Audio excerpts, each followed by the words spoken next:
Mis hermanos, Dios me los bendiga. Sean bienvenidos a la casa del Señor para poder disfrutar de la palabra del Creador. Hermanos, me siento feliz por estar aquí nuevamente con ustedes para estudiar estos importantes temas que tienen que ver con verdad presente. Así que vamos a usar en este estudio Biblia y espíritu de profecía.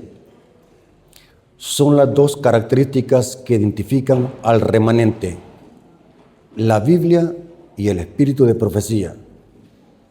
Antes de empezar, queremos orar para que Dios sea el que nos dirija. Vengamos de rodillas.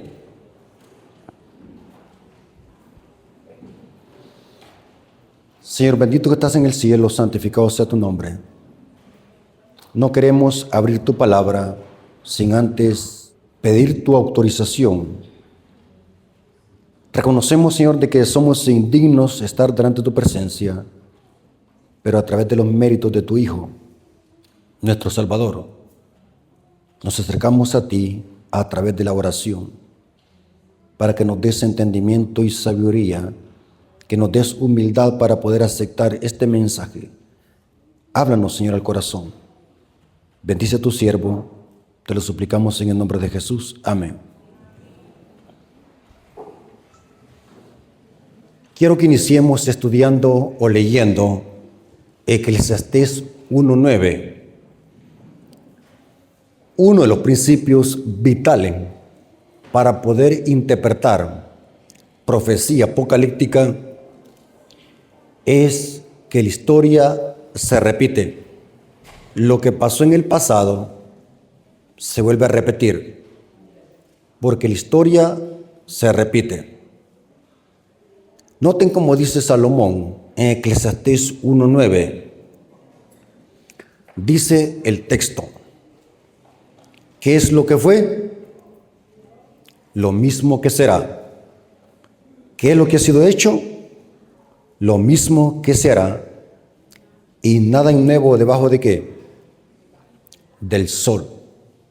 O sea, lo que sucedió en el pasado, eso será. Porque la historia se repite. Todas las historias que encontramos en el Antiguo Testamento tienen una aplicación espiritual y apocalíptica. Inclusive, dice el espíritu de profecía que en el libro de Apocalipsis todos los libros terminan y se encuentran. Así que en esta ocasión, en esta clase, vamos a analizar una historia y vamos a hacer la aplicación espiritual para la iglesia. Y vamos a ver de que lo mismo que pasó en el antaño con Israel se vuelve a repetir con el Israel espiritual que es la iglesia. ¿Cuántos conocen este libro que tengo en mis manos en este momento? ¿Cuántos lo conocen? Se supone que estoy en una iglesia adventista, ¿verdad? Este libro es una joya. Después de la Biblia, este libro tenemos que leer. El que conoce este libro, conoce profecía apocalíptica. Porque el libro Conflicto de los Siglos es un comentario de Daniel y Apocalipsis.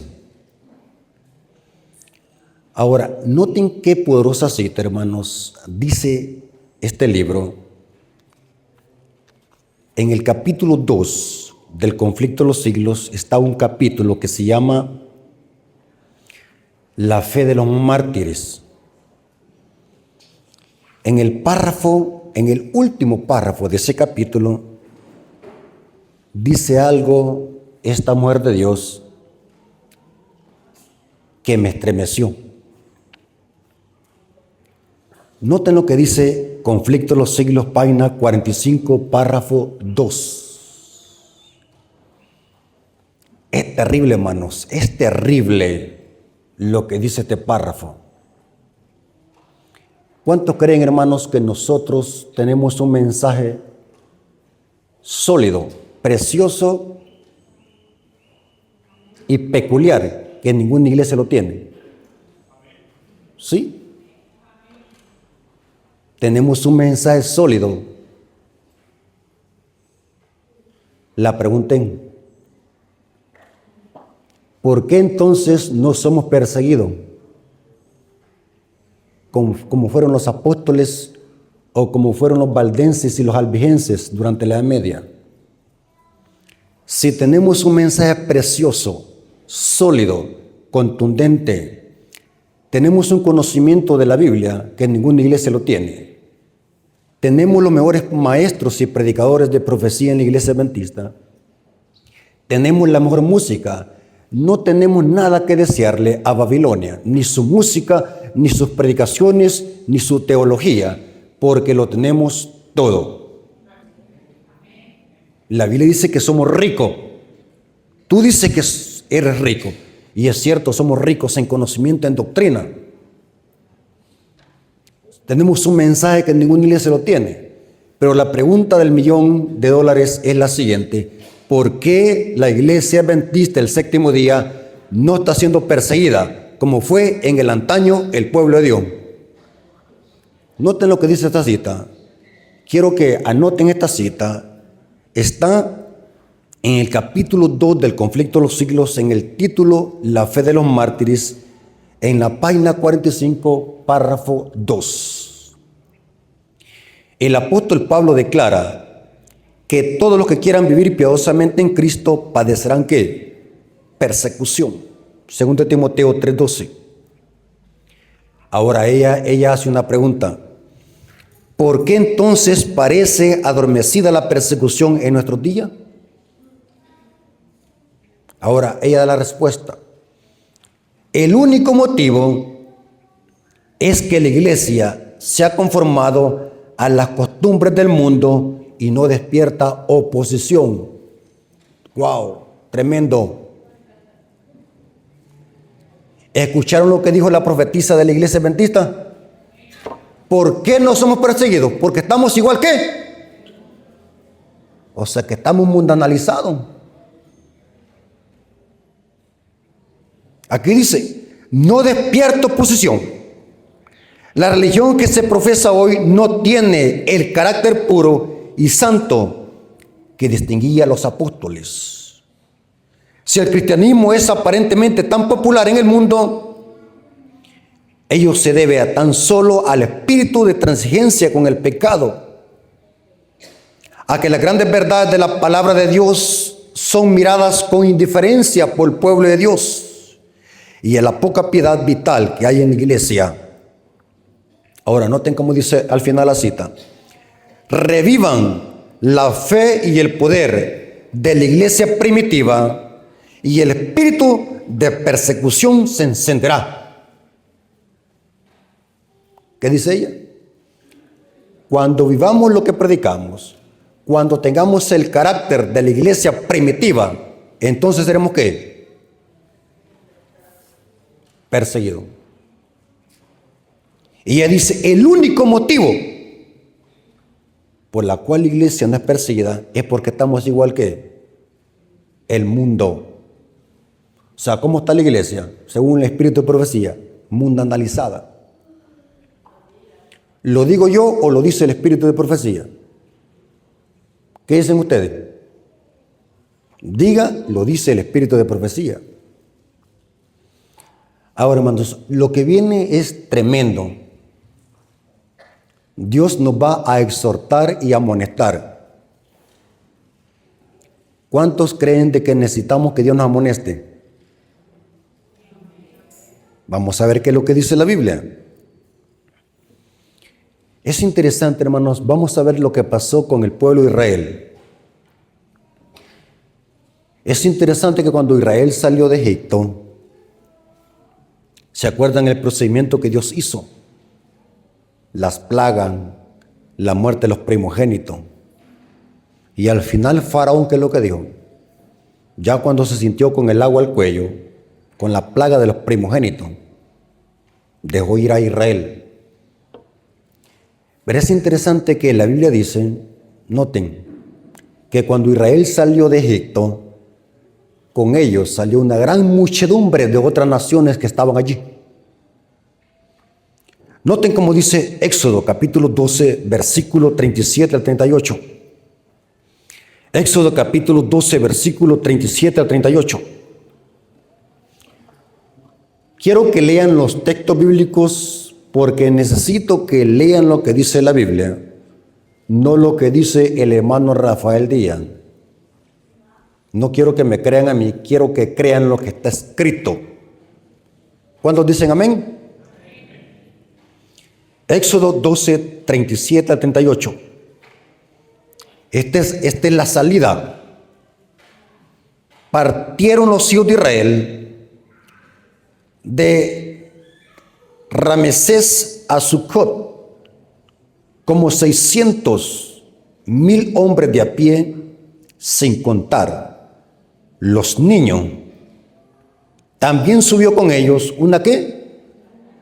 Una gran multitud de todas las clases de gente, y ovejas y mucho ganado. O sea que en Egipto no solamente estaba Israel esclavizado, sino que habían otras naciones. Y cuando Israel salió, se unieron con ellos muchas gentes. Ahora, es interesante lo que dice el comentario bíblico adventista, que estas multitudes que se unieron con Israel no eran israelitas, era gente de otras naciones que se unieron con Israel. Su objetivo era tener parte en las bendiciones dadas a Israel y al mismo tiempo escapar de la tiranía de Faraón. O sea, de alguna manera esta muchedumbre salió con Israel, se unieron con Israel por miedo a lo que podía pasar otra vez en Egipto. Se unieron, y dice la historia bíblica de que esta muchedumbre peregrinaron con Israel durante todo el tiempo que Israel pasó en el desierto. Allá anduvieron con ellos.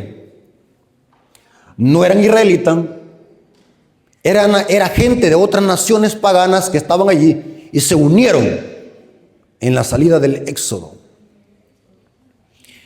Pero es interesante, hermanos, esto es lo impresionante y quiero que se concentren. ¿Saben de qué Elena de White a estas gentes, estas muchedumbres que se unieron con Israel, Elena de White le llama la multitud mixta?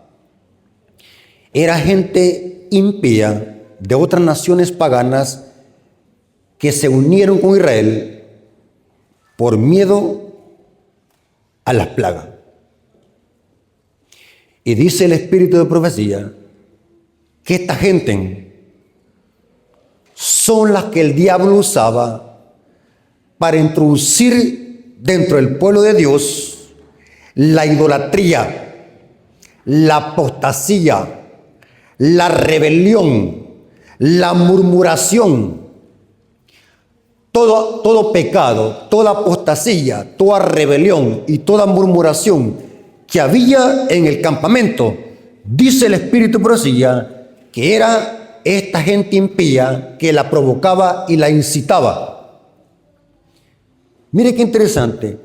Todo lo que pasaba dentro del pueblo, los cabecillas eran la multitud mixta. Era gente impía que estaba donde estaba el pueblo de Dios, pero no eran del pueblo. Elena igual le llama la multitud mixta. Repita conmigo. La multitud mixta. Era gente que estaba dentro del pueblo, pero no eran del pueblo. Eran gente impía que se habían unido al pueblo, pero sin estar convertidos. Ahora, esto se pone más interesante, hermanos. Noten cómo dice el libro Patriarcas y Profetas, página 348, párrafo 5. Patriarcas y Profetas, página 348, párrafo 5. La multitud mixta, que estaba compuesta por mucha gente que no se había unido completamente a Israel. Escuchen cómo dice esta mujer de Dios. Esta multitud no se había unido por completo a Israel, sino que se mantenía siempre alerta para notar cualquier motivo de crítica. ¿Quiénes eran estos? ¿Qué hacían esta multitud mixta? ¿Era la qué? Los que mordían. Dice, eran los quejosos, los que no les satisfacía la dirección que seguía en marcha Israel. Constantemente censuraban la manera en que Moisés los dirigía.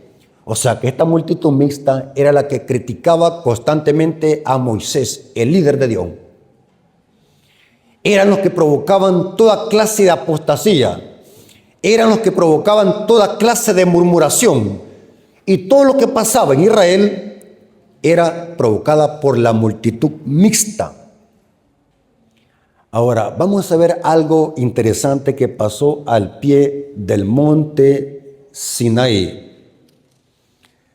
Saben de que Israel en el monte Sinaí cayó en una tremenda apostasía.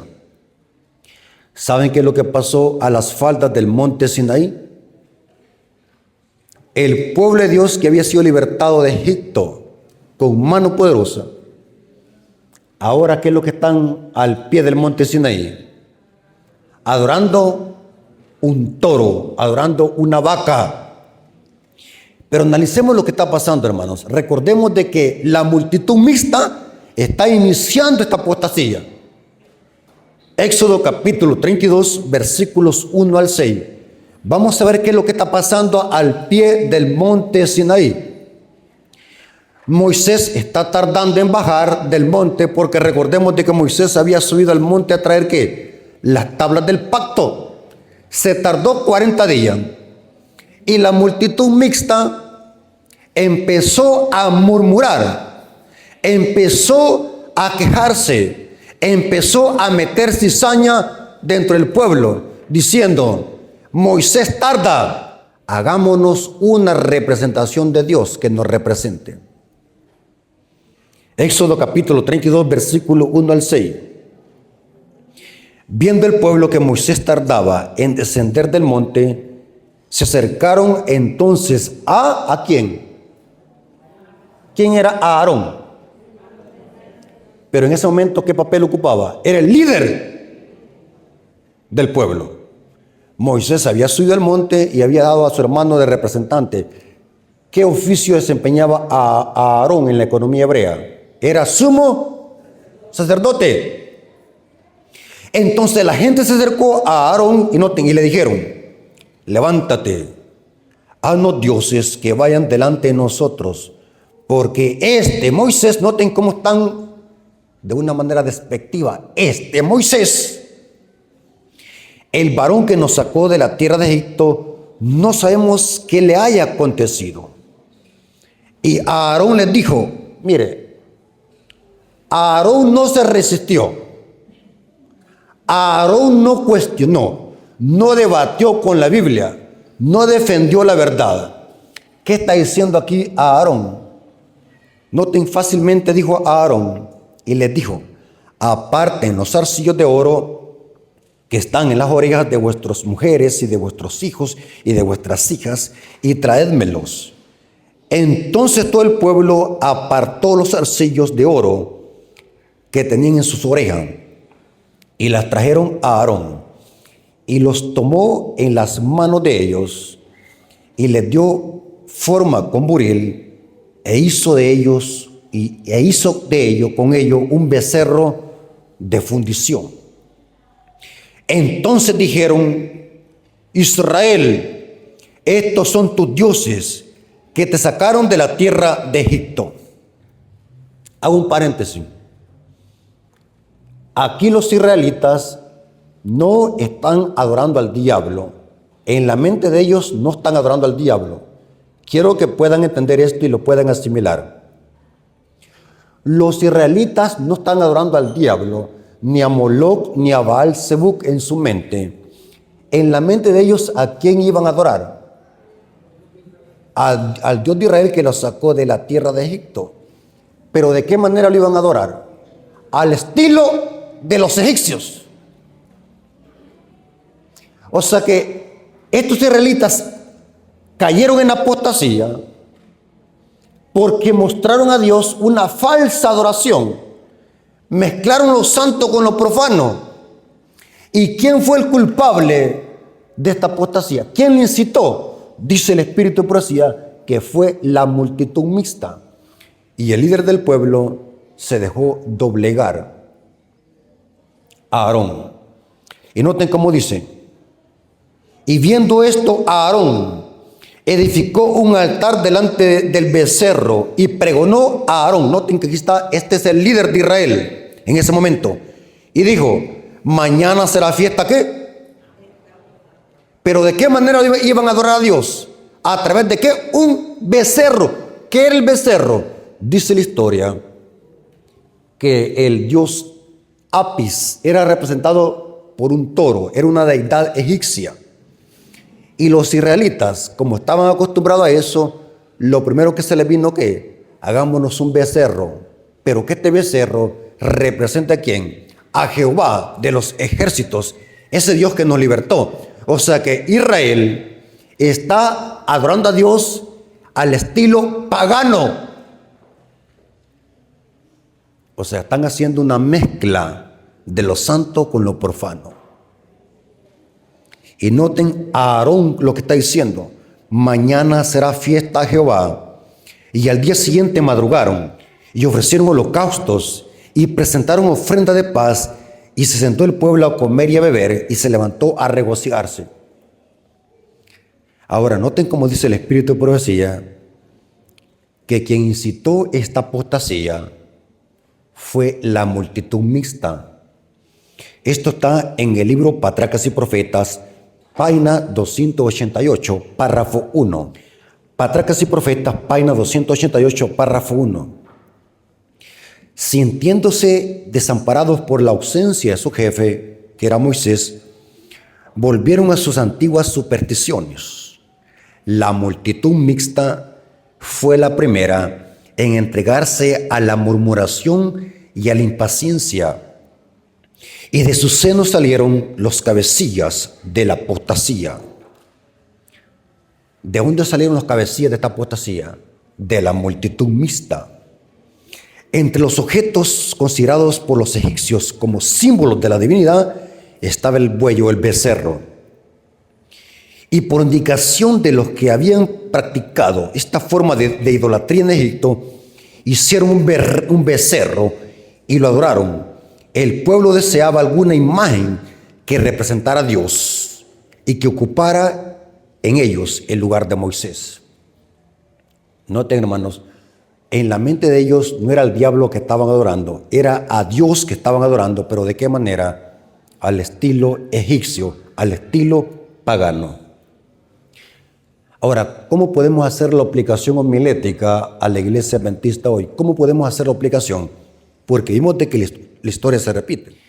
¿De qué manera nosotros podemos estar adorando un becerro de oro en la iglesia y sin darnos cuenta? ¿De qué manera? ¿Saben cómo, hermanos? Yo quiero que me den algunos ejemplos de los que están acá. Quiero que me den algunos ejemplos cómo podemos nosotros darle a Dios una falsa adoración. Voy primero yo con un ejemplo. Es cuando agarramos música del mundo, le entramos a la iglesia y solo le cambiamos ¿qué? La letra. Por ejemplo, yo digo, voy a agarrar una música de Ricky Martin o de los Tigres del Norte y le cambio la letra. O una música de Chayanne y le cambio la letra. Eso es lo mismo que pasó al pie del monte Sinaí, una mezcla, dándole a Dios una falsa adoración entre lo santo y lo profano. Ahora, es interesante lo que dice el Espíritu de profecía, que en esta apostasía hubo un remanente. No todos adoraron el becerro de oro. Esto lo dice Patriarcas y Profetas, página 289, párrafo 1. Un frenesí ciego e irrazonable pareció posesionarse de la multitud. Algunos permanecieron fieles a su pacto con Dios. Noten, alguno. Pero la mayor parte del pueblo se unió a la apostasía. ¡Wow! ¿Pero hubo un remanente? Sí. Pero la mayoría, dice Elena de White, se unió a esta apostasía. Unos pocos que osaron denunciar la propuesta imagen como idolatría, fueron atacados, maltratados. En la confusión y el alboroto perdieron la vida. Mire qué interesante, hermanos, ¿están escuchando lo que dice esta cita, hermano? Yo le dije al hermano que otra vez que venga aquí a predicar, le voy a tener que dar las citas para que haga diapositivas y las plasme en la pantalla, para que puedan ustedes ver con sus propios ojitos lo que dicen las citas. Es tremendo, hermano, cuando uno lee estos escritos de esta mujer de Dios, Elena de White. Por eso, hermanos, yo les invito a que lean estos libros, porque es una joya. Estos libros contienen un enriquecimiento espiritual profundo. Dice que este remanente que se opuso y que denunció esa apostasía al pie del monte Sinaí, que dijeron, no adoremos esto porque esto es abominación para Dios. Dice que los maltrataron. El mismo pueblo los maltrató y les quitó la vida. Los mataron. Terrible, hermano. ¿Pero quién incitó esto? La multitud mixta. Interesante, hermano. Ahora, la cita que voy a leer, hermanos, es una cita tremenda. ¿Sabe, hermano? Yo siempre lo digo, que las amonestaciones y las exhortaciones vienen de parte de Dios y debemos de recibirlas con gozo y alegría. No tenemos que enojarnos, hermanos. Hay hermanos que se enojan. Hay hermanos que lo toman por el lado negativo y se ponen rojos así, se ponen enojados porque creen de que los está maltratando uno, pero estos mensajes vienen de Dios, hermano. La cita que voy a leer, hermanos, de Elena de White, habla de que Aarón representa hoy en día a los líderes flojos que permiten la apostasía que se infiltre dentro de la iglesia adventista. ¡Wow! ¿Dónde dice eso? Patracas y Profetas, página 289, párrafo 3. Repito la cita. Patracas y Profetas, página 289, párrafo 3. Y quiero darle un testimonio, hermanos. El domingo vine de una conferencia en Guatemala, estuve en Malacatán, San Marcos, predicando. Y los hermanos, antes de invitarme, me dijeron, hermano Rafael Díaz, nosotros hemos escuchado sus temas en YouTube y nos gusta porque son a la luz de la Biblia y el espíritu de profecía. Así que usted esté en libertad de predicar lo que usted quiera, siempre y cuando lo haga con la Biblia y el espíritu de profecía. Eso me llenó de alegría, así que me di gusto predicando en Guatemala. Me di gusto predicando, hermano, sin miedo. Porque los hermanos me habían dado permiso. Y aunque no me hubieran dado permiso, siempre lo hubiera hecho. Y saben, hermano, Dios bendice cuando nosotros nos unimos con lo divino. Hubo muchos bautismos y muchas almas entregaron su vida a Cristo. Y lo que me impactó, hermanos, que cada noche la iglesia llena. Y ustedes saben que uno como predicador eso lo motiva a uno para predicar, porque uno sabe de que los hermanos tienen hambre de conocer la palabra de Dios y temas de esta índole. Noten cómo dice la cita, Patracas y Profetas, página 289, párrafo 3. ¿Están preparados para oír la cita? Y hay todavía, Elena de White cuando dice, y hay todavía, ¿está aplicando la historia pasada al presente? Sí. Ahora, usted me va a decir, hermano Rafael Díaz, quiero que me dé el capítulo del libro Patracas y Profetas. ¿Dónde está eso? Este tema lo saqué de un capítulo que se llama Apostasía en el Sinaí, del libro Patracas y Profetas. ¿Cuántos tienen ese libro? Vayan a su casa y lean ese capítulo. Apostasía en el monte Sinaí. Y noten cómo dice la cita. Y hay todavía Aarones dóciles que mientras desempeñan cargos de autoridad en la iglesia, ceden a los deseos de los miembros no consagrados y así los incitan al pecado.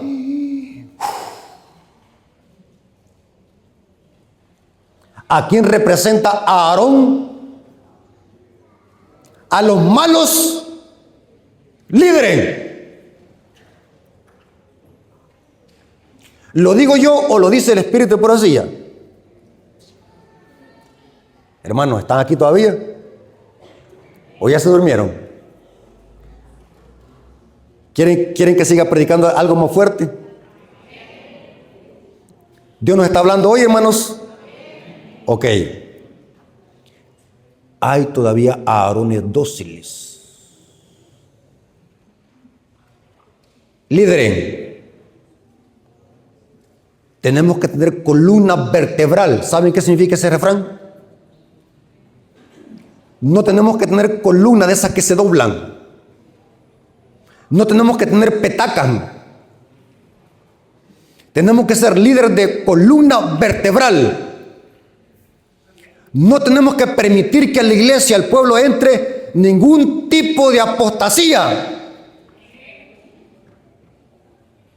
Porque dice, si ustedes leen el capítulo 32 de Éxodo, dice cuando Moisés bajó enojado Moisés. Y Moisés directamente se dirigió a Aarón. Lean el capítulo 32 de Éxodo. Dice que Moisés se dirigió donde a Aarón y le dijo: hermano, ¿qué te pasa? ¿Qué es lo que has hecho? Has hecho un becerro, has provocado a ira a Jehová. ¿Y saben qué es lo que dijo Aarón? Mi señor, no se enoje conmigo. El pueblo vino a mí y me dijo que hiciera un becerro de oro. Yo le eché al fuego y saltó un becerro. Mire qué cuento. ¿Cómo se le llama eso, hermano? Cuento chino. Absurdo, pues. Yo eché el oro al fuego y saltó un becerro. ¿Qué tipo de líder? Dice el Espíritu de profecía que si Aarón se hubiese mantenido fiel, no hubiesen llegado a ese límite de ser un becerro. ¿Se acuerdan de que Moisés, cuando bajó con las tablas, quebró las tablas? Dando a entender de que así como Israel había quebrantado el pacto, Dios lo quebrantaba con ellos. Es interesante, hermano. Ahora la pregunta del millón es: si el diablo infiltró a esta multitud mixta al pueblo, ¿qué método usó Dios para desaparecer a estos impíos? Porque dice la Biblia que a la tierra prometida entró solamente que los niños y Josué y Caleb. Después, en la segunda generación, es que entró generación nuevita. Pero en la primera generación Dios había dicho que solamente los niños iban a entrar a la tierra prometida y solamente Josué y Caleb. ¿Saben qué significa esto, hermanos? Ustedes están razonando, ustedes están echando a trabajar su cerebro en este momento. De una generación que salió de Egipto, ¿cuántos entraron? Solamente 2 hombres. ¡Qué tremendo! ¡Qué decepcionante! Una generación entera que salió, entran solamente 2. Josué y Caleb y los niños. Pero ¿qué método usó Dios para aniquilar a estos apóstatas? Dios usó un método para purificar a su pueblo en el desierto. Esto lo dice Pablo, y note cómo Pablo hace la aplicación homilética para la iglesia. 1 Corintios capítulo 10, versículos 5 al 11. 1 Corintios capítulo 10, versículos 5 al 11, dice el texto. ¿Qué dice? Dicen un fuerte amén cuando tengan el texto. El apóstol Pablo, inspirado por el Espíritu Santo, ¿qué dice? Pero de lo más de ellos no se agradó Dios, por lo cual quedaron ¿qué? Postrados en el desierto. ¿Quiénes son estos que quedaron postrados en el desierto? Los impíos, la multitud mixta, los apóstatas. Mas estas cosas sucedieron como ejemplo, ¿para qué? ¡Wow! Miren cómo Pablo está haciendo la aplicación homilética para la iglesia. Lo que pasó allá es ejemplo para nosotros, para que no codiciemos cosas malas como ellos codiciaron, ni seas idólatran como algunos de ellos. Según está escrito, se sentó el pueblo a comer y a beber, y se levantó, ¿qué dice? A jugar. Ni forniquemos como algunos de ellos fornicaron, y cayeron en un día 23,000. ¡Wow, hermano! O sea que en un día hubo una masacre de ¿cuánto? 23,000. Pero ¿acaso no me habían dicho que Dios es solamente amor, amor y amor? También Dios es ¿qué? Justicia y juego consumidor. ¿Hay un límite para la paciencia de Dios? Sí. Dios así como es justo también es amoroso. Sí. Dice que cayeron en un día 23,000. Ni tentemos al Señor como también algunos de ellos lo tentaron y perecieron por la serpiente. Ni murmuremos. Pregunto, ¿murmurar es pecado? Sí. Ni murmuremos como algunos de ellos murmuraron y perecieron por el destructor. Y estas cosas acontecieron como ¿para quiénes? ¿Es ejemplo para quiénes? Para nosotros. Y está escrita para amonestarnos a nosotros, a quienes han alcanzado los fines de los siglos. Ahora, aquí viene lo más tremendo del tema. Quiero que se agarren de sus sillas, no se vayan a caer, porque lo que viene es tremendo, hermanos. Viene un terremoto. Quiero que se agarren de sus sillas porque no quiero que se vayan a caer. ¿Estamos de acuerdo? Sujétense. Ok. Si la historia se repite, como dice Pablo, la pregunta es, ¿será que el diablo también ha infiltrado dentro de la iglesia adventista una multitud mixta? Hablen, no tengan miedo, hermano. Una vez un hermano me dijo allá en Zacatecoluca, hermano Rafael, suelte la lengua, me dijo. O sea, que predicara lo que está escrito, me quería decir, hermano. Si Pablo está haciendo la aplicación homilética, la homilética es una técnica de los que usamos los predicadores para extraer de una historia una aplicación espiritual para la iglesia. Pablo y los apóstoles usaban mucho la homilética en sus escritos. Si lo que pasó allá es para nuestro ejemplo, la pregunta es, ¿será que el diablo ha infiltrado una multitud mixta dentro de la iglesia? ¿Será que en la iglesia la mayoría es gente impía, que el diablo la ha infiltrado y que esa gente impía que está infiltrada dentro de la iglesia son los causantes de la apostasía y de la murmuración? ¿Qué dicen ustedes? ¿Es lo mismo o solamente se cumplió en el pasado? ¿Saben que los hermanos de Guatemala aprendieron muchas frases de mí? La frase que repetía muchas veces en Guatemala era: hermanos, ustedes están recibiendo oro puro que tiene más valor que el que tiene el Vaticano. Los hermanos se aprendieron esa frase. Y la otra frase que los hermanos se aprendieron es: si no está escrito, no lo crea. ¿Estamos de acuerdo? ¿Dónde dice eso la Biblia? Que el diablo iba a infiltrar al pueblo de Dios también una multitud mixta. La parábola del trigo y la cizaña.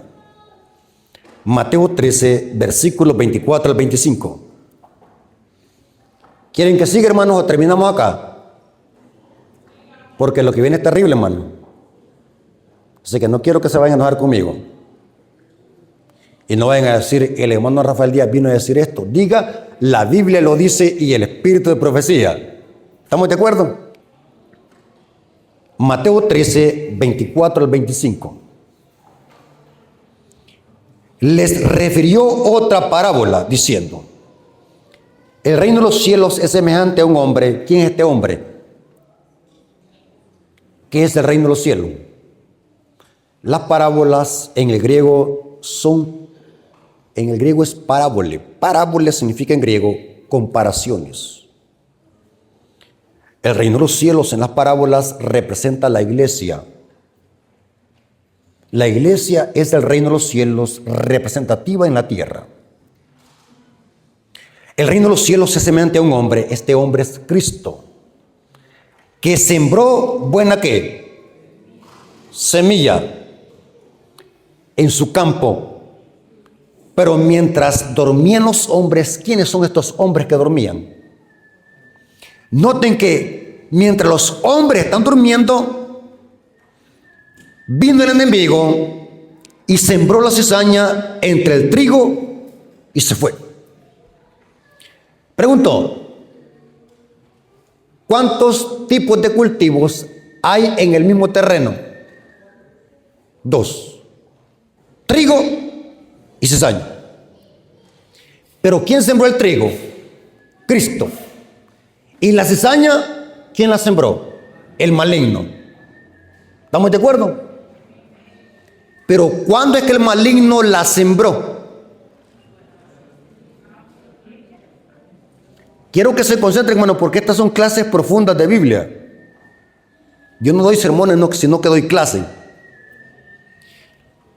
¿Cuándo es que el diablo sembró la cizaña? ¿En qué momento la sembró? Dice cuando los hombres dormían. ¿Quiénes son los hombres? No. Es claro que estamos dormidos, como dice el mensaje de la Odisea. Estamos tibios. Pero en la parábola del trigo y la cizaña, ¿sabe quiénes son los hombres? ¿Quieren que les diga?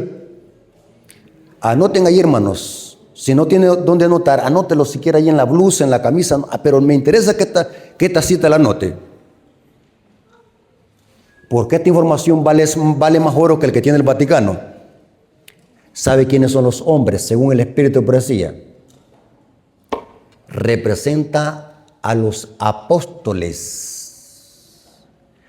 Cuando los apóstoles durmieron, o sea, murieron, vino el diablo y puso otros nuevos líderes en la iglesia a liderar.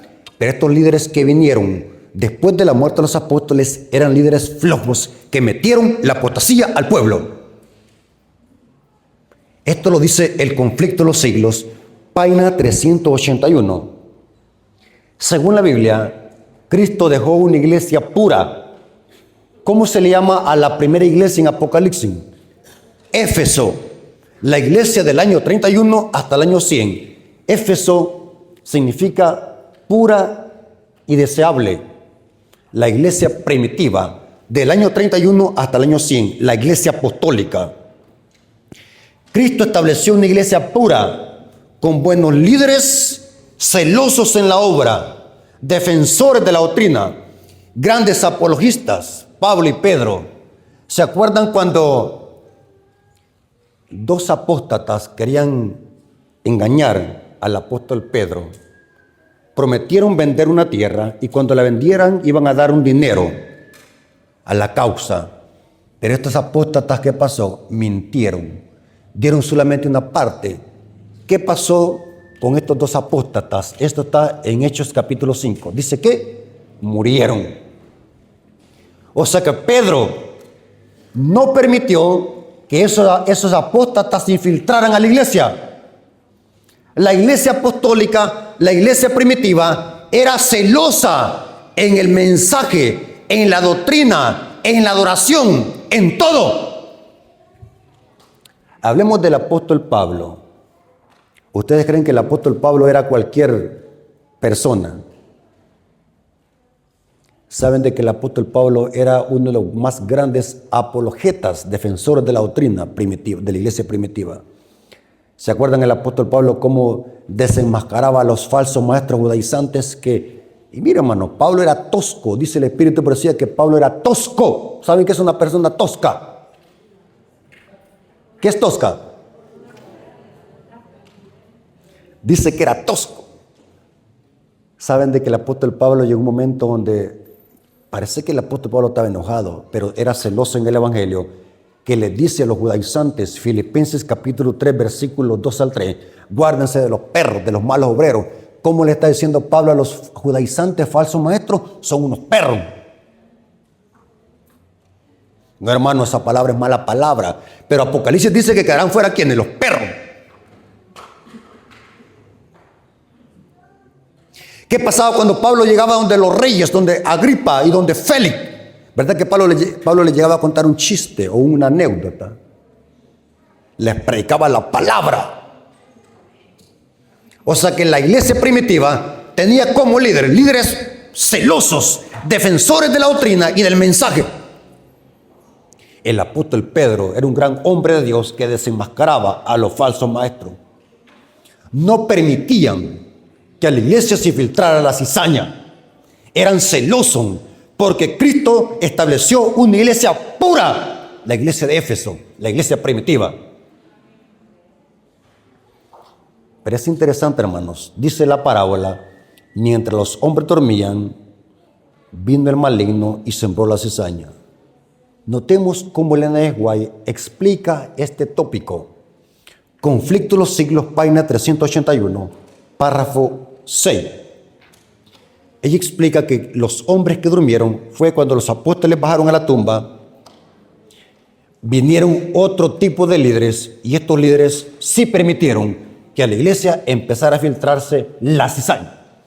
Saben de que estoy preparando una serie de los 7 sellos, las 7 trompetas y las 7 iglesias, que son bosqueos paralelos similares, que hablan de la historia de la iglesia desde los tiempos de Cristo hasta el cierre de la puerta de la gracia. Cómo la iglesia empezó a degradarse con la historia. Y hasta el día de hoy tenemos cizaña en la iglesia. Conflicto de los siglos, página 381, párrafo 6. ¿Cuál fue el origen de la gran apostasía? Elena de White hace una pregunta. ¿Cuál fue el gran origen de la gran apostasía? ¿Cómo es que empezó la iglesia a apartarse de la sencillez del evangelio? Ahora ella explica, conformándose a las prácticas del paganismo para facilitar a los paganos la aceptación del cristianismo, el apóstol Pablo predijo del surgimiento de la gran apostasía. O sea que ¿qué hicieron los líderes? Para retener a los paganos, mezclaron con cosas cristianas lo mundano. ¿Para retener a qué? A los paganos. ¿Saben, hermanos, que yo siempre le he dicho que los métodos para predicar el evangelio, cada quien tiene su método para poder predicar el evangelio, pero hay que tener cuidado con los métodos que usamos? Los líderes del pueblo, después de la muerte de los apóstoles, empezaron a decir en su mente, bueno, hay que ganar almas. Para que estos paganos dejen de perseguir a la iglesia, vamos a hacer que vengan a la iglesia, pero lo que vamos a hacer es que sus prácticas, vamos a usarlas, pero con rostro de cristiano, para que no se vayan para el mundo otra vez, pero vamos ¿qué? A cristianizar sus prácticas. Mire cómo es el diablo de astuto. Sigamos leyendo. Mientras aún vivían los apóstoles, la iglesia permaneció relativamente pura. ¿Cómo permaneció la iglesia mientras los apóstoles vivían? Pura, porque es la iglesia de Éfeso. Y sigue siendo. Pero hacia fines del siglo II, la mayoría de las iglesias asumieron una forma nueva. La sencillez primitiva desapareció. Mire cómo qué interesante. E insensiblemente, a medida que los antiguos discípulos bajaban a la tumba, sus hijos, en unión con nuevos convertidos, se adelantaron y dieron nueva forma a la causa. Para aumentar el número de los convertidos, se rebajó el alto nivel de la cristiandad. Y el resultado fue una ola de apostasía y de paganismo que entró a la iglesia, trayendo consigo sus costumbres, sus prácticas y sus ídolos al seno de la iglesia. ¡Wow! Mire cómo el diablo metió la cizaña a la iglesia primitiva. El diablo dijo, este Pedro no me deja meter la apostasía, este Pablo no me deja meter la apostasía, este Juan no me deja meter la apostasía. Voy a esperar con los brazos tranquilos aquí sentado, esperar que Pablo muera, esperar que Pedro muera y los apóstoles, para poner mis propios líderes y meter la cizaña y el paganismo a la iglesia primitiva. Astuto el diablo. Lean esta cita, hermano. Esta cita vale oro. Para aumentar el número de los convertidos, se rebajó el alto nivel de la fe cristiana. Y el resultado fue que una ola de paganismo que anegó la iglesia, trayendo consigo sus costumbres, sus prácticas y sus ídolos. Una vez que la religión cristiana hubo ganado el favor y el apoyo de la legislación secular, fue aceptada nominalmente por multitudes. Ahora dijeron, hoy sí queremos ser cristianos porque hoy se adaptan a nuestro gusto. Por eso es que la iglesia se unió. Y saben el diablo a quién usó: al famoso Constantino el Grande, para meter el paganismo a la iglesia primitiva. Y noten, pero mientras estas eran cristianas en apariencia, muchos permanecieron ocultamente adorando sus ídolos. Se cumplió perfectamente lo que Cristo dijo: mientras los hombres dormían, el diablo que metió la cizaña. Interesante. Desde entonces, hermanos, en la iglesia hay cizaña, y lo habrá hasta el cierre de la puerta de la gracia. Dice el Espíritu de Profecía que la cosecha de Mateo 13 es el fin del tiempo de gracia. Eso lo dice el libro Palabras de Vida del Gran Maestro. Desde entonces tenemos cizaña en la iglesia. Desde entonces en nuestra iglesia se han infiltrado miembros impíos que están dentro de la iglesia, pero que no son de la iglesia. Juan Hus, ¿saben quién es Juan Hus? Juan Hus dijo, Juan Ganso en sueco, Juan Hus dijo: no todos los que están en la iglesia son la iglesia. Una cosa es estar en la iglesia y otra cosa es ser de la iglesia. El cuervo come donde come la paloma y el trigo nace donde crece la cizaña. Interesante la frase de Juan Hus. Una cosa es estar en la iglesia y otra cosa es ser de la iglesia. ¿Cuántos creen de que son dos cosas distintas? ¿Cuántos creen de que aquí estamos revueltos? Aquí hay trigo y cizaña. En todas las iglesias hay trigo y cizaña. La multitud mixta ahora representa a cristianos impíos que están en la iglesia, pero que no son de la iglesia. El diablo los ha infiltrado. Ahora, ¿cómo distinguir a esta multitud mixta? Son los causantes de la apostasía, los que permiten la mundanalidad en la iglesia, son los que murmuran contra los mensajes que Dios manda, son murmuradores, critican los mensajeros, igual como la multitud mixta criticaba a Moisés. Son los que infiltran tradiciones mundanas a la iglesia, prácticas paganas del mundo son infiltradas en el seno de la iglesia. ¿Quieren que me metan agua caliente, hermano? ¿Me permiten? ¿Me dan permiso? ¿Me dan permiso que me metan agua caliente? Saben que los predicadores peligramos, porque si nos metemos en agua caliente nos vamos a quemar. Cuando yo digo, hermanos, hoy es 10 de mayo, vamos a celebrar el Día de la Madre aquí en la iglesia, ¿cuándo dicen amén? Y los hermanos dicen amén, gloria a Dios. El Día de las Madres es una tradición católica en honor a la Virgen de Guadalupe. ¡Ay, qué bonito! Démosle una florcita a la madre, bien lindo, con rostro de cristiano. Esa es la táctica del enemigo. Las tradiciones paganas las empezó a disfrazar de cristianismo para que eso enterneciera a los paganos y los paganos se sintieran bien en la iglesia. Cuando yo agarro algo de allá del mundo y lo meto aquí en la iglesia y lo que hago es revestirlo de cristiano, es lo mismo. La multitud mixta. Dígame usted, hermano, ¿qué tiene que ver el Día de las Madres con el mensaje del tercer ángel? El Día de las Madres, ¿saben cuál es? ¿Cuándo es? ¿Saben cuándo es el Día de las Madres? Yo tengo un tema en mi canal donde hablo del Día de las Madres. ¿Saben cuál es el Día de las Madres? Los 365 días al año. Es el Día de la Madre. Ahora, aquí viene lo interesante, hermano. ¿Están preparados para escuchar lo que voy a decir? ¿Cuándo dicen amén por la exhortación? ¿Vamos bien hasta acá? Ok. ¿Están enojados? ¿Están felices? Ok. ¿Qué método Dios va a usar para purificar la iglesia? ¿Será que también Dios va a usar un método? ¿Quién es el único que puede arrancar la cizaña? Cristo Jesús, no nosotros. Nosotros no tenemos que...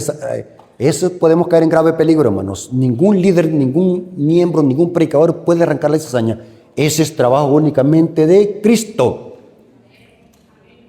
Pero ¿qué es lo que va a hacer? ¿Qué método va a usar? ¿Qué dice, hermano? Correcto, hermanos. Amén, hermano, a lo que dijo. Lo que Dios va a usar para arrancar la cizaña de la iglesia es el zarandeo.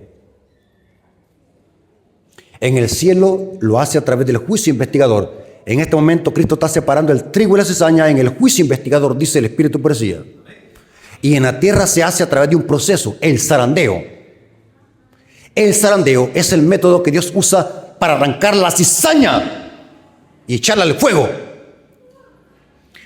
Hablemos un poco del zarandeo. Mira esta cita.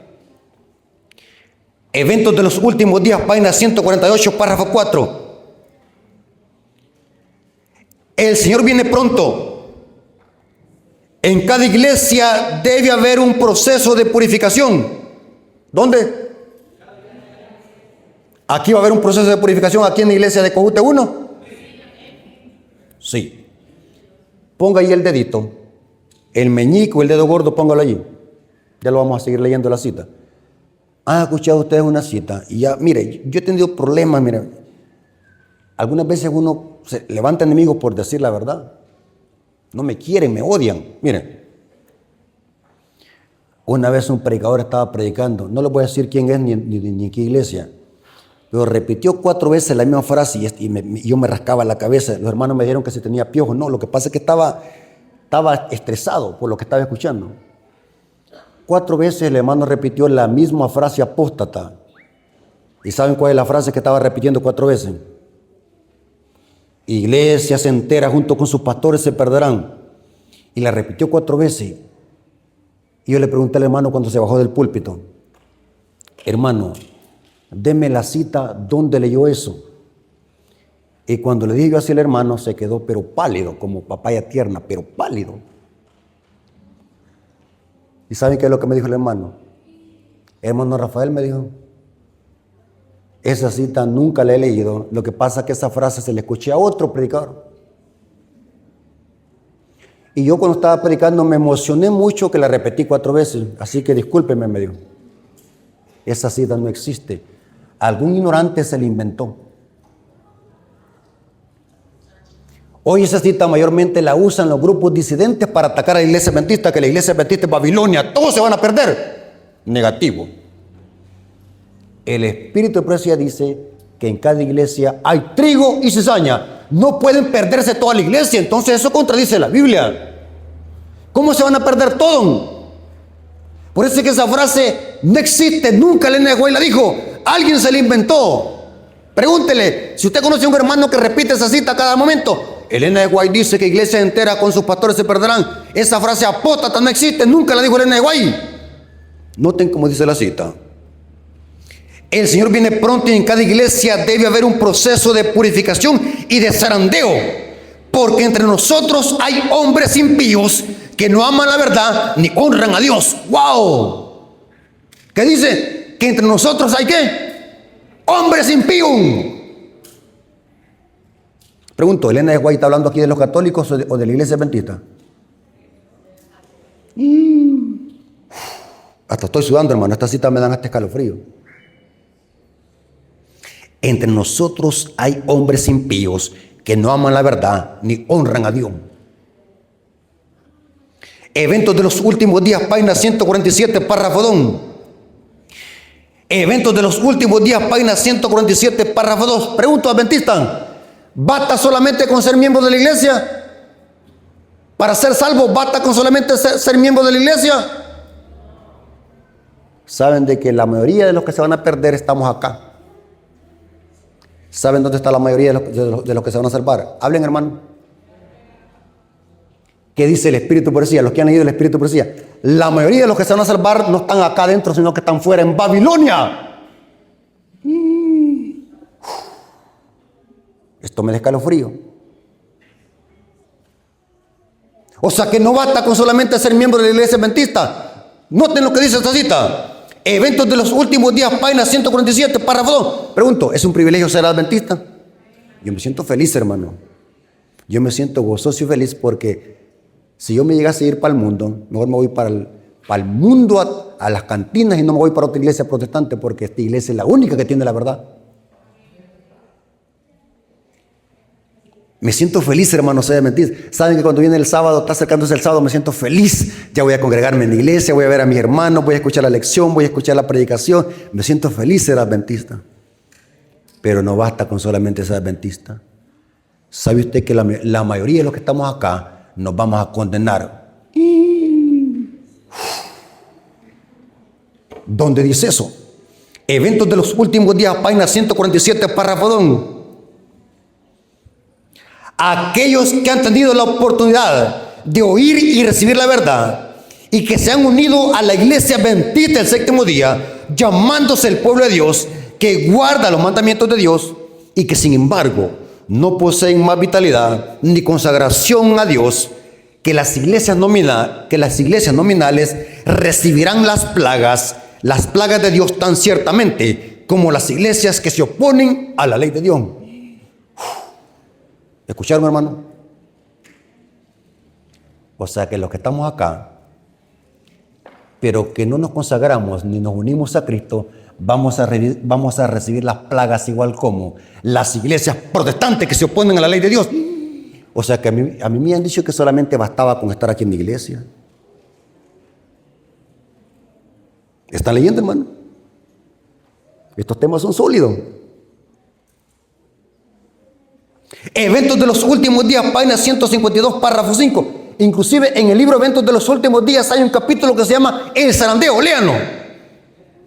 Eventos de los últimos días, página 152, párrafo 5 dice: muchos ocuparán nuestros púlpitos sosteniendo en las manos la antorcha de la falsa profecía encendida por la infernal tea satánica. ¿Escucharon, hermano? O sea que el diablo va a predicar apostasía, ¿desde dónde? Desde nuestros. Por eso, hermanos ancianos,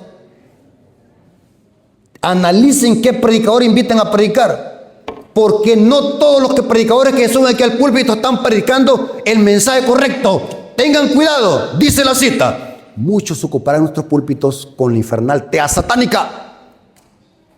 ¿Púlpitos de dónde? ¿Protestantes, va? ¿O adventistas? Adventista. ¿Lo digo yo o lo dice la mensajera del Señor? Eventos de los últimos días, página 153, párrafo 2. El zarandeo de Dios avienta multitudes como hojas secas. ¡Wow! ¿Cuántos van a apostatar, hermano? ¡Multitudes! O sea que las iglesias, ¿cómo van a quedar? Casi vacías. Un hermano una vez me preguntó,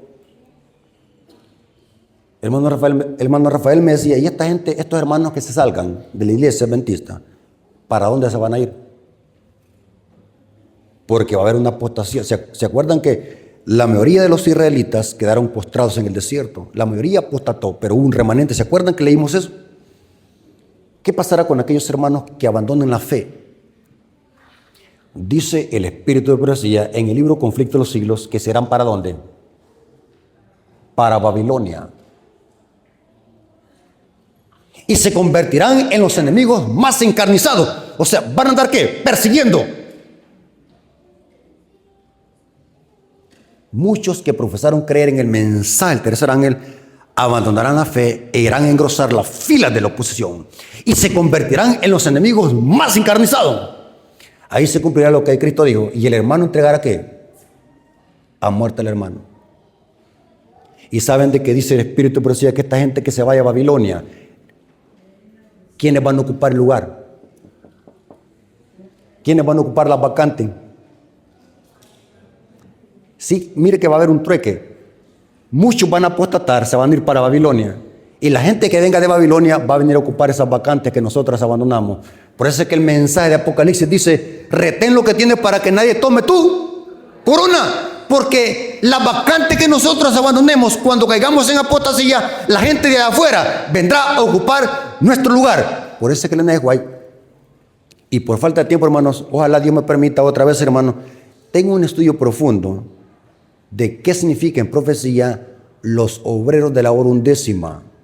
El NSY dice que esa gente que salga de Babilonia son los obreros de la hora undécima que vendrán a ocupar las vacantes de aquellos que caigan en apostasía. Dice que el zarandeo avienta multitudes. ¿De dónde las va a aventar? De la iglesia. Porque Dios tiene que purificar la iglesia. Y cuando Cristo venga, ¿cómo estará la iglesia? La historia se repetirá. ¿Cómo estará la iglesia? Dice Pablo. ¿Que Dios viene por una iglesia qué?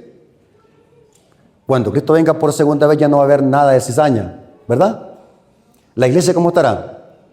Sin mancha y sin arruga. ¿Qué pasó con la cizaña? Fue desaparecida. Porque Dios usa el método de zarandeo para purificar la iglesia. Última cita. Eventos de los últimos días, página 154, párrafo 2 dice: dejad que la oposición se levante, que el fanatismo y la intolerancia vuelvan a empuñar el cetro, que el espíritu de persecución se encienda. Entonces los tibios e hipócritas vacilarán y abandonarán la fe. Pero el verdadero cristiano permanecerá firme como una roca. ¿Quién?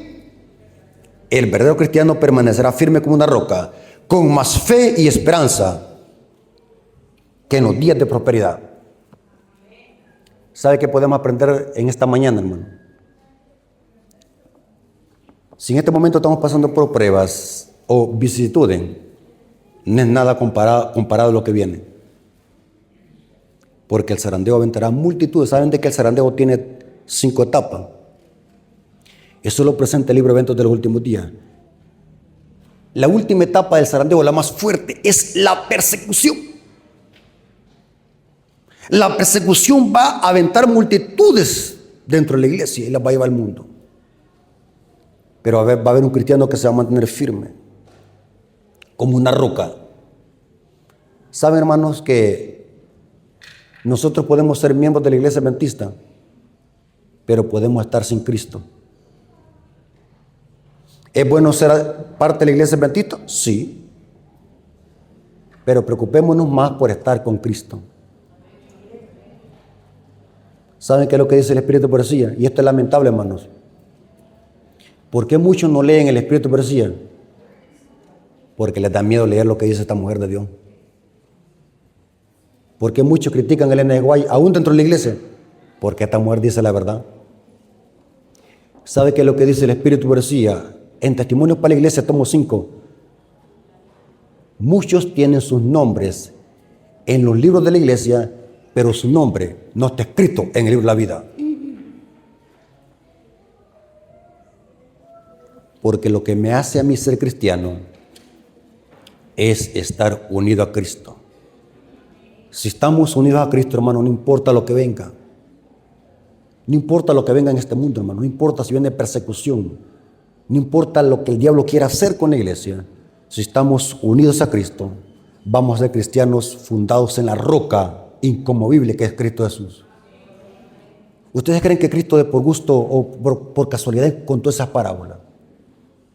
El cristiano que oye, aquellos que oyen mis palabras y las ponen en práctica son como el que edificó su casa ¿sobre qué? Sobre la roca. Vinieron vientos y tempestades y permanecía porque estaba fundado ¿qué? Sobre la roca.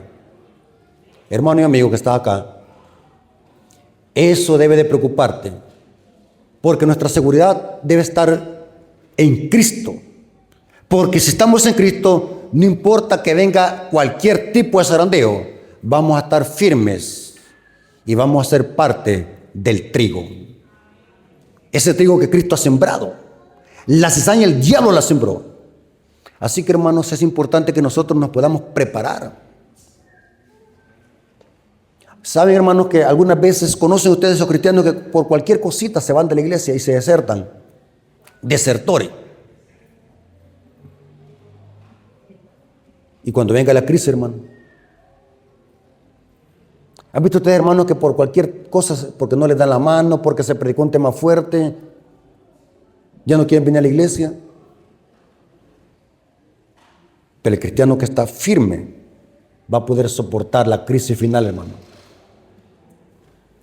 ¿Cuántos creen de que esto que hemos predicado acá es verdad, hermano? ¿Ustedes quieren entregar su vida a Cristo? Saben de que algunas veces nosotros hacemos el llamado para lo mundano, pero el mensaje es para la iglesia también, porque podemos estar en la iglesia y podemos estar sin Cristo. Así que el mensaje de esta mañana es para nosotros. ¿Cuántos quieren aceptar a Cristo en sus corazones y creer en el Evangelio? Yo quiero que se pongan de pie como una muestra de que quieren tener un encuentro personal con Cristo. Y este es el Evangelio práctico, hermanos. Esto yo siempre lo...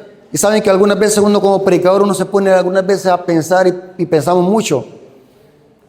Que algunas veces nosotros podemos ser grandes predicadores, elocuentes, pero podemos estar también sin Cristo. Y es lamentable, hermano.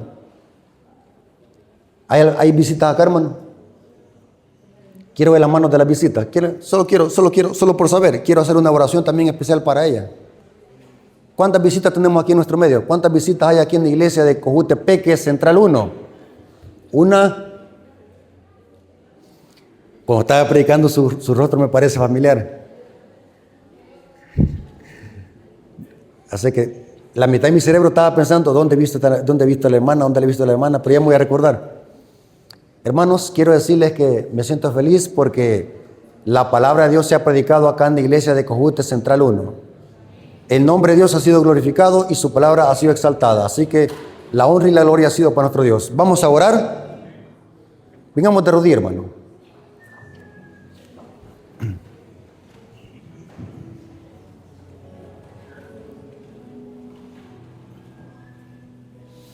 Señor bendito que está en el cielo, santificado sea tu nombre. Quizás puede parecer fuerte tu palabra, porque nuestra naturaleza es enemiga de tu palabra. Por naturaleza, dice Pablo, que somos hijos de ira. Pero reconocemos por la fe de que en esta mañana tú nos has hablado, Señor. Nos has exhortado a través de tu palabra y a través de los testimonios que le diste a tu sierva Elena de Guay.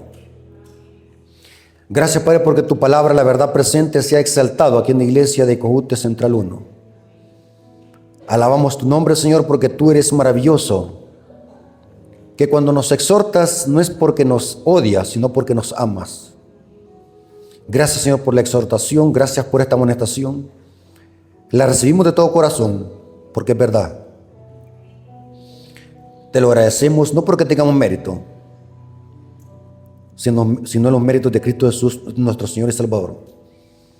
Oramos por las visitas, tú las conoces. Oramos para que ellas, no muy lejano el tiempo, puedan entregar su vida a ti, Señor, y puedan creer en el Evangelio, ya que los días que vivimos son muy malos. Gracias por tu amor y tu misericordia, te lo agradecemos en el nombre de Jesús. Amén. Dios me lo bendiga, hermanos.